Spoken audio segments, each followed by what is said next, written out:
ফুটবলে এমন একটা দল সাপোর্ট করি যে পুরা ফিফাকেই কিনে ফেলছে। না মানে আর্জেন্টিনা সাপোর্ট করে মুশকিলে পড়ে গেছি ভাই। ব্রাজিল পাঁচবার বিশ্বকাপ পাইছে, নিজেদের একটা ট্রফিও ছিল তাদের জুলেরিমে নামে। তারপরও দেখেন আর্জেন্টিনা ফিফারে কিনে ফেলছে। তারপর দেখেন ব্রাজিলের এমন একজন প্লেয়ার যে তিনটা বিশ্বকাপ জিতছে, এদিকে মেসি কিন্তু একটা বিশ্বকাপ জিতছে, তারপরও কিন্তু মেসি ফিফাকে পটাই ফেলছে।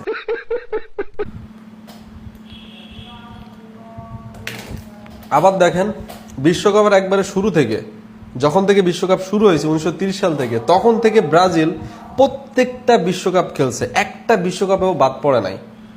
কিন্তু এদিকে কিন্তু আর্জেন্টিনা 4বার খেলতে পারে নাই, তারপর আর্জেন্টিনা ফিফাকে কিনে ফেলছে। এর থেকে বড় কথা কি জানেন? আর্জেন্টিনার টোটাল জিডিপি 700 বিলিয়ন মার্কিন ডলার। 700 বিলিয়ন মার্কিন ডলার। এদিকে ব্রাজিলের টোটাল জিডিপি কত জানেন? 2.3 ট্রিলিয়ন মার্কিন ডলার। ট্রিলিয়ন মার্কিন ডলার মানে আর্জেন্টিনা থেকে ব্রাজিল প্রায় 5 থেকে 6 গুণ বেশি ধনী দেশ।